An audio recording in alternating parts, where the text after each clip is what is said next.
Hi, welcome. I'm going to be discussing the idea of bias, but whether or not we can, as educators, address that issue.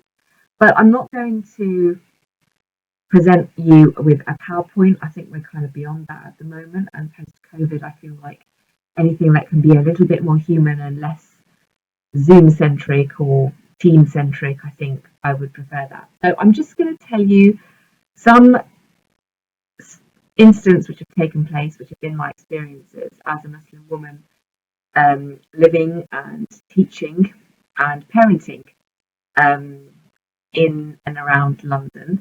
I hope that these are experiences that can give you some insight as to how the situation for me differs from your own possibly day-to-day activities, I guess. And as educators, what can you learn from the experiences that I'm sharing with you this afternoon or this morning, depending on when and where you're watching this?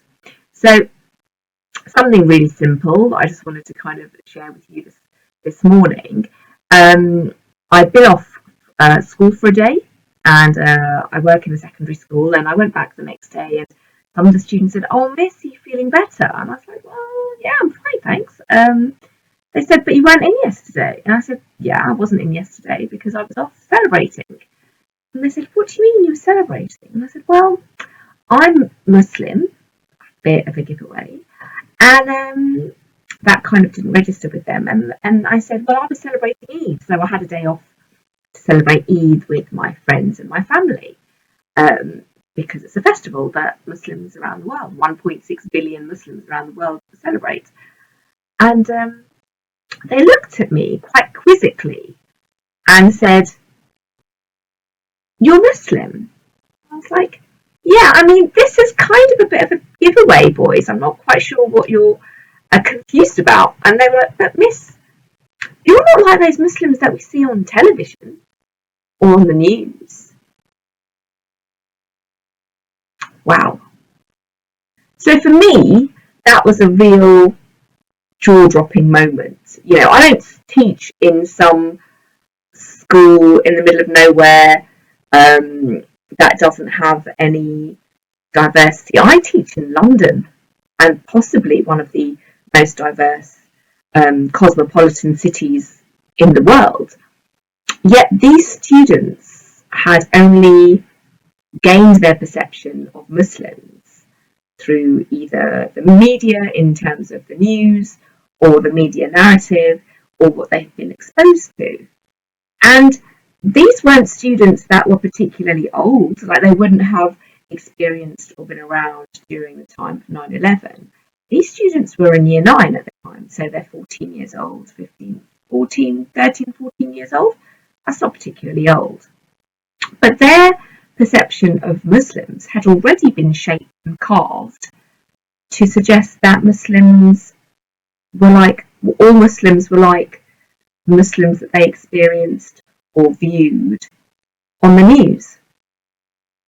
And for me, this was a jaw-dropping moment in that, wow, I cannot believe that that is the perception of Muslims these young people have.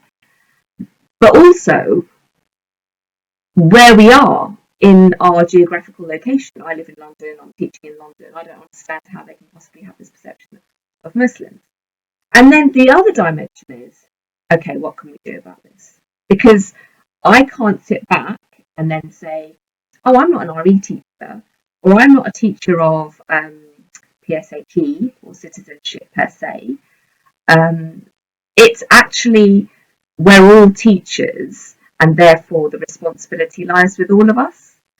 And as people who are raising the next generation, and I believe that we are collectively, the responsibility lies with all of us to be able to challenge those stereotypes and those perceptions and dispel those misconceptions and perceptions when we encounter them. So I felt that that was a situation that was pertinent to me. But actually, when you start digging deeper, you start thinking, actually, that could have been a perception about Jewish people. That could have been a perception about black people. That could have been a perception about women women in general. And there lies our work as educators, as what we need to do in order to question and challenge those perceptions in those conversations that we're having with our young people all day, every day. Now, for me, that was a jaw-dropping moment, and I felt like, oh my God, I have to do something about this. It wasn't my responsibility in the school setting that I was in at the time at all. It was nothing to do with me. I mean, English is my subject, but it wasn't anything that had happened in an English lesson, for example, or during the curriculum time. It had happened in a conversation in passing. But actually, I needed to do something about that, because for me, it was incredibly important that if that was a perception, then we needed to challenge it. So I took it upon myself, and I went and spoke with the head RE at the time and said, look, this is what's happened in this particular year group. And the head of RE at the time said, in the curriculum, they study Islam at this point. How do you feel about doing an assembly where we had the whole year group? And it wasn't assembly, it was actually curriculum time in RE. And what we did was we took an hour of the RE timetables lesson, and we had the whole of year 9 in the hall, 180 odd children, with their respective RE teachers. And I said, okay, fine, let's do this. Let's put together something where we can have a conversation and a discussion, but also I'm giving them some information to counter-argue the narrative or the exposure that they're having in their diet, in terms of their media diet and their knowledge. So I did a presentation where we talked about the commonality of the Abrahamic faiths. So we talked about Judaism, Christianity, and Islam as being the Abrahamic faiths. But then we also looked at world religions and how commonality features in all world religions across the globe. And the idea that I wanted to give the students an opportunity to ask questions. This became really important to me. And it still is, because they may see people that they recognise as Muslim, but how many of them do they know that they can talk to or ask questions? So I said, let's do it in this format where we distribute post-it notes if students don't want to ask, and they can ask anonymously. They can pass their post-it note to a member of staff who will feed it to me, and I'll just take questions. And the premise was, and I think because I'm happy and confident in myself and secure in myself to be able to do this, I was able to do it for the year group. I said, listen, the premise is no question is too stupid, and you can ask your question openly, like just raise your hand and I can take questions from the floor, or you can write your question on a post-it and pass it along to a member of staff, and they will give it to me, and I will answer the questions as and when I receive them. And I don't have all the answers. So if there is a question that I don't have the answer to, I will endeavour to find out the answer for you and get it back to you via your form tutor or your RE teacher, depending on what's best. And that's how we did it. And I did the presentation, and we talked about commonality and wider understanding of faith and what faith meant to me, but also what faith meant to them. Just to let you know, as the caveat, I do teach, at the time I was teaching in a Catholic school in North London, so faith was very much an integral part of their understanding of the world, but also the community in which they lived in. So faith was definitely something that underpinned our common values. And I thought that I didn't know what the reception would be in terms of talking about faith, but also what faith meant to me, and then asking them for their questions. And it could have gone horribly wrong. It could have been just tumbleweed. We could have just had to maybe go back to lessons for my presentation, maybe.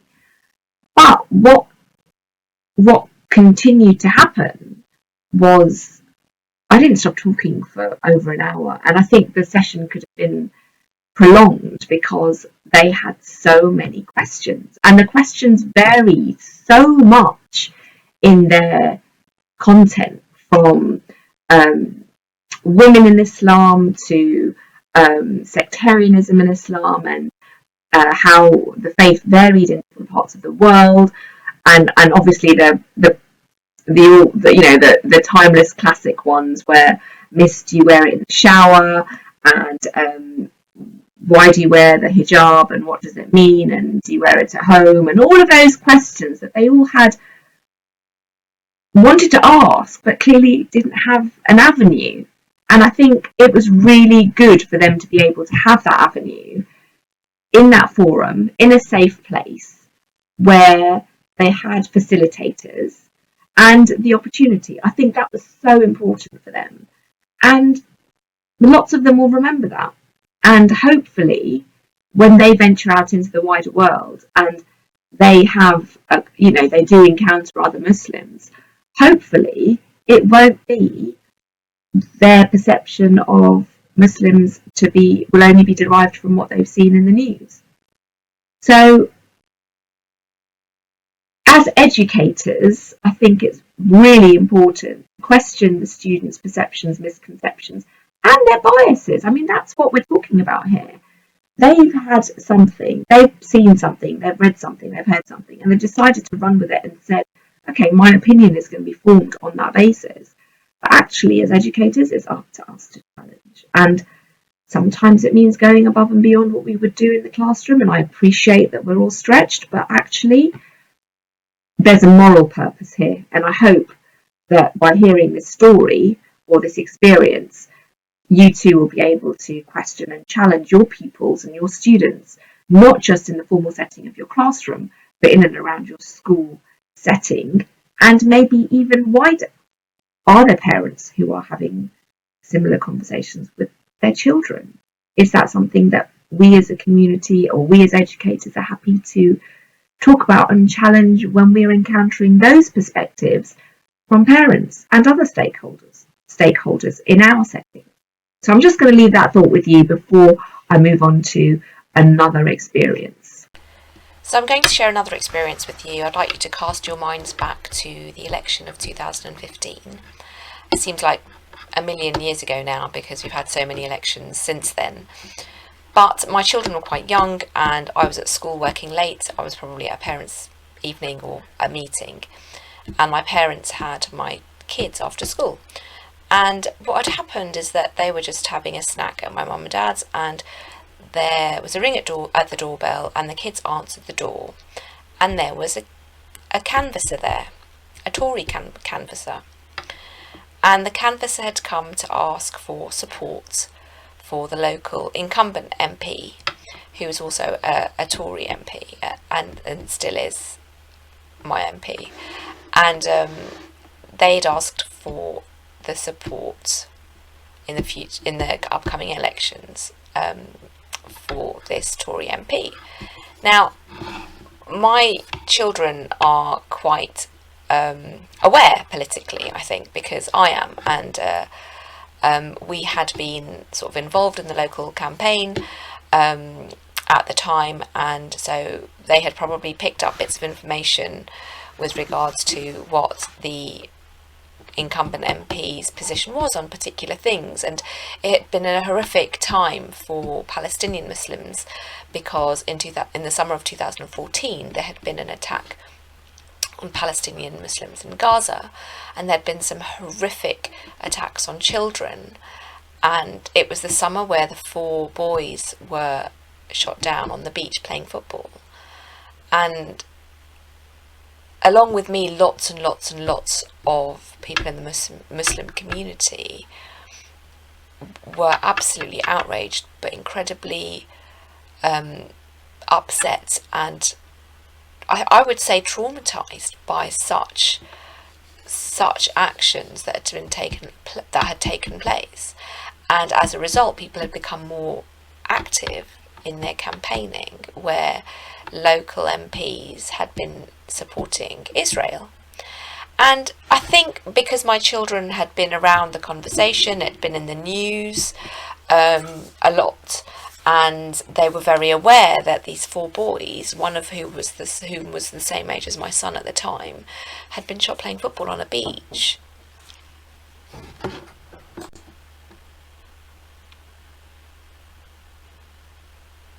Sorry, the said son just interrupted me. So it was something that was really hard.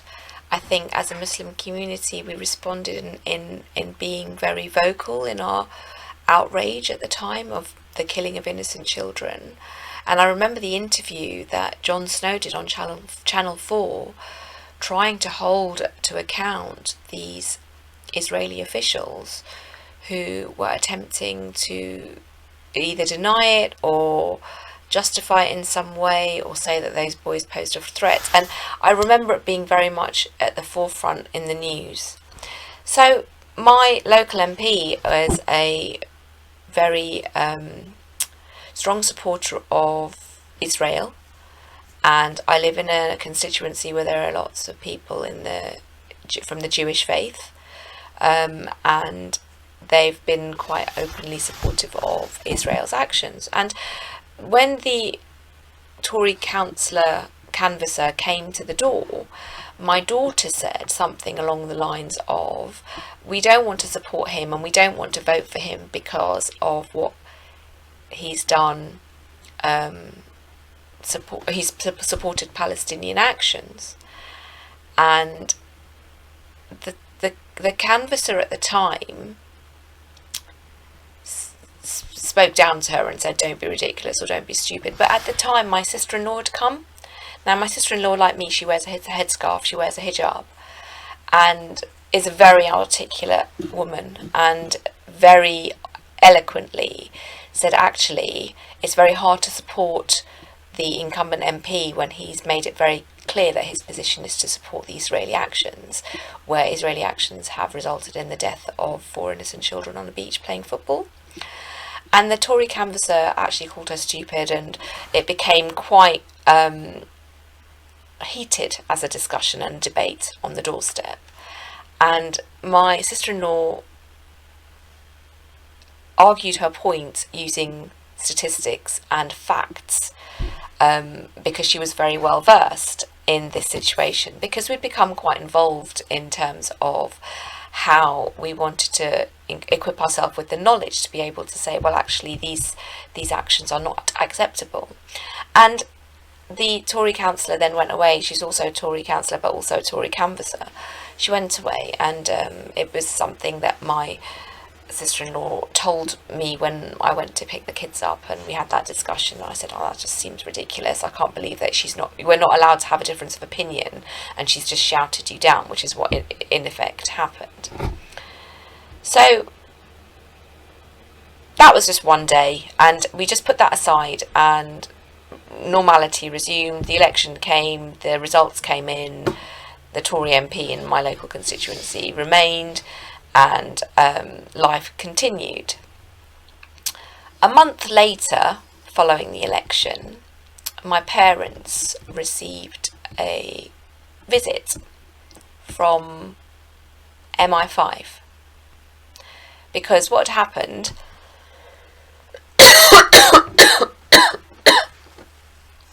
was the Tory canvasser took it upon herself to go and inform the local prevent team that there were children in this household that were at risk of radicalisation, and that's what resulted in MI5 coming to visit my elderly parents. Now, there's a few things that I just think I have to take issue with. It seems as though the prevent strategy has been used for somebody with an axe to grind. That canvasser clearly was not happy about the manner in which she had received her responses that day, and therefore had decided to use the prevent strategy to orchestrate some form of, I don't know, I don't want to say revenge because it sounds really, really ridiculous, but that's exactly what it seems like. She didn't like what she heard. She didn't like the response she received. She was clearly made to feel inadequate and at the time, and therefore decided to report my parents' house to prevent. I cannot tell you the amount of trauma, and I don't use that word lightly, the amount of trauma that incident then caused my elderly parents, me and my sister-in-law and my brother, whose children were there at the time. The impact that had on my lack of faith in the systems that are meant to support us as Muslims, but also as British citizens. When I sought legal advice, I was told categorically, you cannot go to the police, because the police they can just take your husband, your brother, your son, your dad, on any grounds of suspicion, given the Counter-Terrorism Act in this country and the legality around counter-terrorism, just because we had a political opinion that was voiced, just because we are Muslim, and because we had a political opinion that aligned itself with an unjust situation or an unjust situation elsewhere in the world. From that day onwards, we had to seek legal advice. I then had to make the decision about whether or not I spoke to the Prevent team and made sure that my children weren't on any kind of register. And the irony was, when I called the Prevent strategy, the MI5 officer in charge of the case, he just said, I can't believe it's got to us. I don't understand why it's got to us. This is a storm in a teacup. It's a political opinion, a difference of political opinion, and I pointed out that in this country, we have a whole opposition that present a different political opinion. And that's the system in which we operate as a democratic nation. So for me to be able to not have a political opinion, or for my children not to have a difference of political opinion, his words were, this was a storm in a teacup. Somebody had exercised their privilege and their power and their influence to escalate it to MI5 when that should not have happened. Now, I share this with you today because I feel as though this would not have happened if I was not Muslim. If I had voiced a political opinion about the situation in Palestine and I was not Muslim, my children were not Muslim, we would not have been treated in that way. And what's happened is that is a strategy, an institutional strategy that has been implemented to actually cause harm to me and my family and to my children. You didn't come after me, you came after my kids. Like, I don't know how many of you listening to this are parents, but come after me, that's a different story. Come after my kids, that's a whole other level of assault that I cannot even begin to explain and articulate, because it's unheard of. You don't do that, but this is where the strategy was used to orchestrate this attack on me and my family. And I hope that I'm sharing this, and this is an eye-opening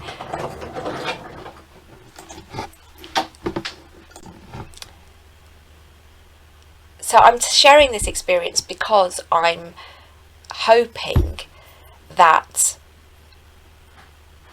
you can use this to understand the Prevent strategy and its flaws, but also, before you are worried about a student, worried about a family, worried about a situation, just take a minute to think and have a conversation, because the impact of using the Prevent strategy, I cannot tell you how much trauma that has caused me and my loved ones, to the point where my sister-in-law both of us at the time completely disengaged with the political sphere, which I think is in hindsight is it was such a loss to our local political activism, because as Muslim women, there often aren't articulate Muslim women putting themselves forward in these public spaces. And what it made me realise is now I know why. Now I know why that people don't want to raise their heads above the parapet, especially if they are from a minority background. And what's tragic is that until that changes and representation isn't wider, perceptions won't change, but it seems like it's a vicious cycle, because who wants to put themselves in the line of fire in that way in order to change perceptions? No one wants to be able to no one should have to make that sacrifice, but that's what it seems as though we're being asked to do as a minority. So I just wanted to share that story for a few reasons. First of all, the issues around Prevent, and we know that the statistics around Prevent do suggest that Muslim students are disproportionately referred, and we know that the vast majority, I think it's 95%, 80% are null and void, although now there seems to be an increasing referrals towards people who are concerned about children that might have far right tendencies, or white supremacy ideology sort of creeping into some spheres. But it's still predominantly Muslim children, Muslim communities that are affected by Prevent. So that's one thing. Secondly, just wanted to get into the mind of this canvasser that came to the door. So what had this canvasser seen, watched, experienced that had made her think that these children were being radicalised? Because they were politically aware, because they had a political opinion, because they were knowledgeable, because the parent there was knowledgeable and articulate and well read and also informed. Was that what she was worried about? Or was there another agenda there? If my sister-in-law had been white, blonde-haired and blue-eyed, I think the reception would have been incredibly different. But the fact that she wore a headscarf and was speaking up against the plight of the Palestinian people made this canvasser perceive her in a particular way. And we're still reeling from that experience. I don't think we'll ever recover from it. Luckily, the children haven't remained in any way kind of emotionally scarred, and they don't really recall it because they were quite young, but I do, and my reluctance to participate in any particular political spheres has come from that. So it's a real shame, but at the same time I hope that sharing this experience has brought something to light for people who are listening. Miss, do you wear it in the shower? That's the famous constant, the question when they feel comfortable enough to ask you, or when I say so, you can ask me any question. That one always comes up. But Miss, can you wear it in the shower? And I did have one colleague once say, I know why it is. You're actually covering up all the love bites, aren't you? It's okay, I understand. And I was just like, what is wrong with these people? I did have one comment from a school that I used to work in a while ago now. I think 10, 15 years ago things were a little bit different. People were less aware. And there was one rumour that went round this one particular school that just said, oh, I know why she doesn't want to come to the pub on a Friday. She just thinks she's better than us. So she's just a snob, really. That's why she doesn't want to come to the pub on a Friday. I was like, wow. I mean, just the way that people just fill in the gaps by themselves, or don't ask, or don't kind of find out the real answers, but then will just happily kind of fabricate their own answers for what seems like their own entertainment, which is interesting. I don't know. I think that the experiences that I've had in schools, I mean, this is just the tip of the iceberg, and I think that there are so many things that have happened that would be counted, I guess, now as microaggressions that we've just as I think learned or been told not to make a big deal out of. as we've grown up, because you don't want to be constantly bogged down with the microaggressions and the negativity that they bring. But at the same time, if you don't, then they become acceptable. So one thing that happened to me not that long ago was I was called a effing terrorist by a student not that long ago. And the incident had taken place because there were some helicopters going overhead, and they kept circling. I think they were looking for something, or someone. And the student had taken note of the helicopters, looked at me directly, and then said, "Yeah, effing terrorist."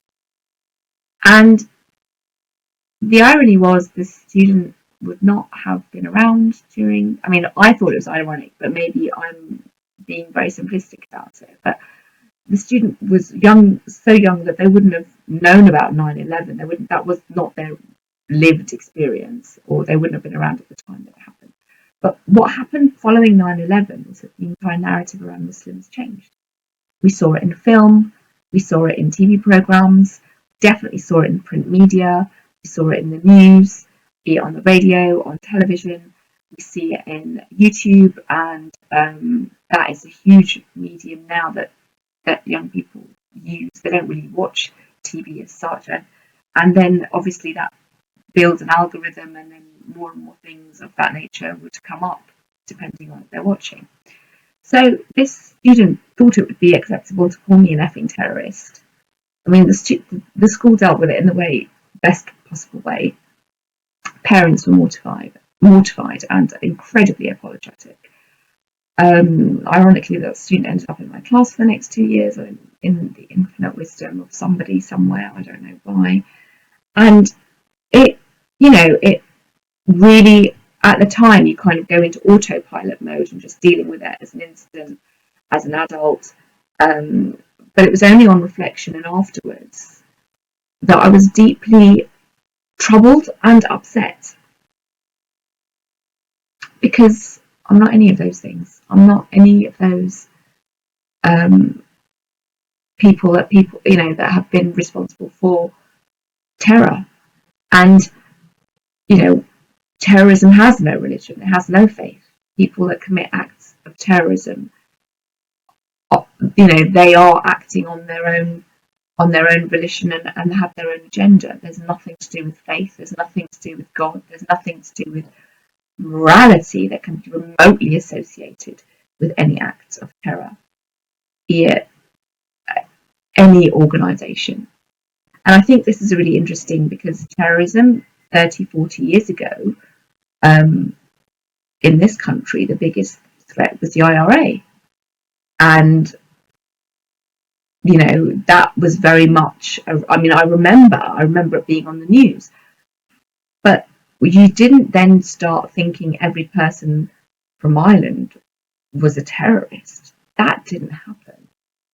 And what I feel has happened with Muslims is that there's been a real shaping of that dialogue, that discussion, and the perception that's been moulded and shaped to lend itself to the villains being Muslim. And it's had a huge impact on Muslims in the West, living in the West. And before 9/11, I would never have thought anything of it. But then that happened and it changed everything. And for all intents and purposes, this is my home. I have no other. I know no other. So when the whole incident regarding this effing terrorist happened, I felt othered, and I felt I didn't belong, and I felt this wasn't my home. And that, coupled with quite a few things that happened where I was a victim of abuse in public spaces, be it in the car, be it in shopping, be it out with the kids. A lot happened post-Brexit, and I feel that exacerbated the anti-Muslim, but anti-migrant, anti-anybody different. The xenophobia that kind of followed Brexit is still haunting us to this day. And I feel as though that has actually made me feel that I should have a plan B. And I've never felt that before. And my children don't have anywhere else to go. They're of dual heritage, so I don't even know where they would go. And it worries me that the case of Shamima Begum, where she was stripped of her citizenship, that could be me. If I don't understand how suddenly you're stripped of your citizenship and not allowed to come back because you're not a good immigrant. I really worry about the precedent that has set for anybody with heritage that is from elsewhere, anybody that is a migrant or second generation, first generation, third generation migrant. What does that mean for them? It worries me. And so when things worry me or when I feel strongly about something, I just tend to write something about it. And the whole effing terrorist incident was kind of the pinnacle in the article I wrote for ITV News, because 20 years on after 9/11, and I'm still receiving abuse of that nature from a generation that weren't even alive at the time. So I can't blame that incident alone. That hasn't happened in a vacuum. That has happened because it's been nurtured. That sentiment has been nurtured over time.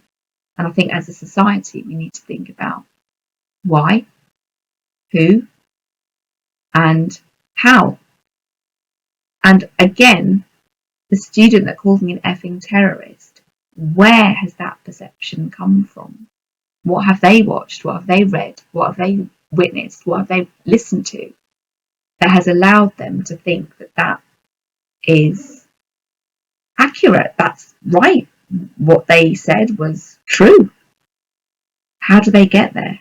How did they get there? How are we there as a society? Because that student's incident was not in isolation. I've been victim of lots and lots of abuse in varying spaces.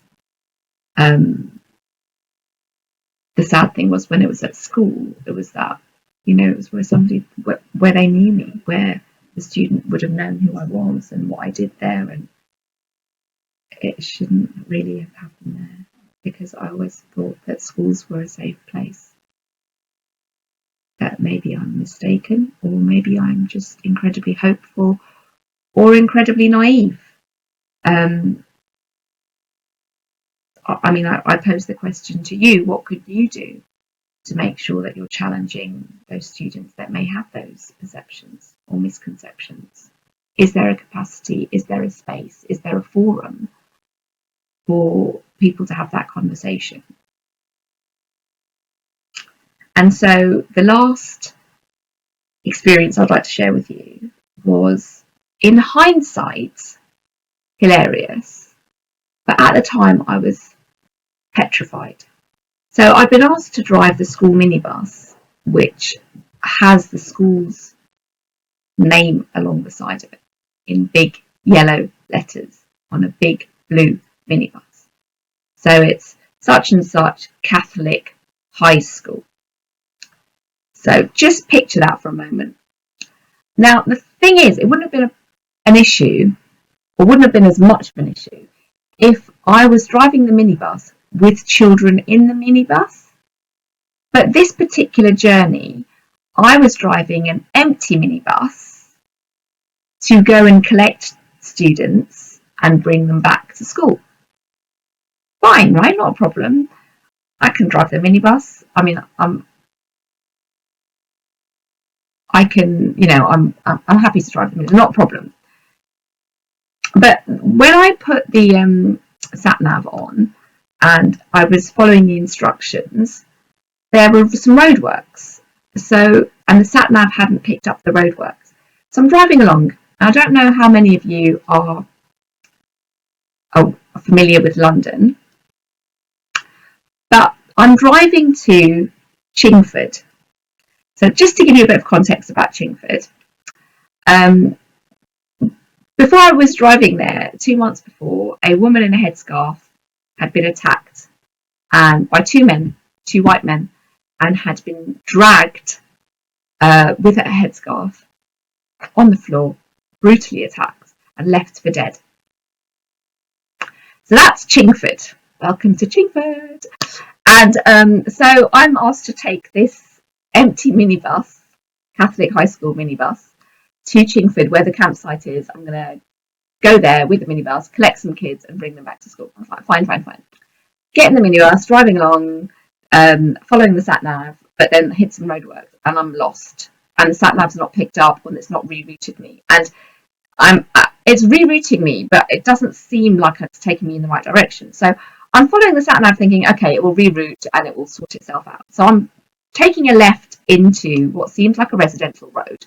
So I'm driving along the residential road, and I see a guy walking towards me, like on the pavement, looking at me quite quizzically, but not offering any like assistance or help or telling me what's ahead. So what I didn't realise, and there was no signage to suggest that the road was a dead end. So I'm driving the minibus, so obviously it's massive, and this is a residential, relatively small road. And it's not just a dead end, this turning leads into an estate. A massive estate where the roads are incredibly narrow and cars are parked either side of the road. And the day that I'm driving the minibus is also the day that there's an England football match. I can't remember who they were playing, but it's like a big game. And as I look into the cul-de-sac, which is the estate area, there's loads of balconies, and they've all got these big England flags hanging from the balconies and the windows.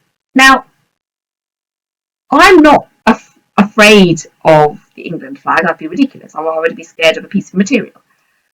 But what has happened in the last 5-10 years is the England flag has become synonymous with far-right groups like the EDL, like Britain First, who are notoriously racist.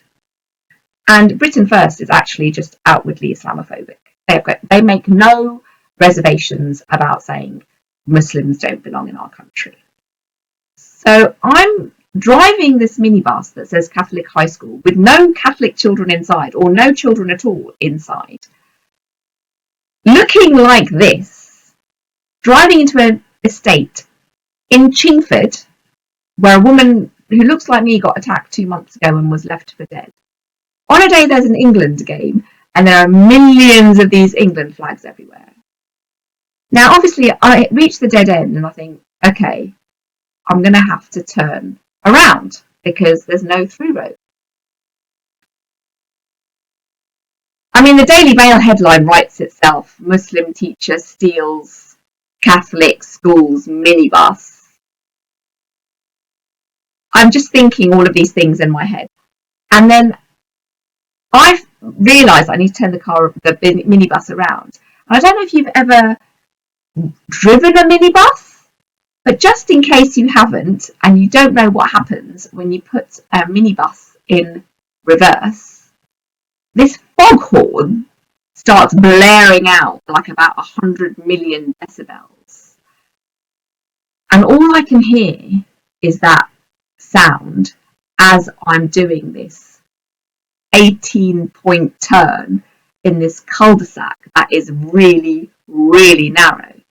Now, it wouldn't have been so much of a problem, but because this foghorn was blaring every time I put the minibus into reverse, everybody in the estate came to their doors, windows, balconies to see what the noise was about. So there I am, and there's nothing anybody can do to help me. At this point, I'm just like, I have to work this out myself. I have to get myself out of this situation as quickly as possible, because I'm scared. I'm actually thinking in my head, I need to get out of here before I'm lynched in Chingford, and the headline reads, "Dead Muslim Teacher Found in Chingford," because that's what's going through my mind. And it sounds bonkers, but those are the things that are racing through my mind. And all I'm thinking is, I really don't want to hit anybody's car as I'm reversing this minibus in this tiny cul-de-sac road while there are about 60 people watching me do this 18-point turn. It's safe to say I've refused to drive the minibus since that time. And in hindsight, it's hilarious. But at the time, I was absolutely petrified.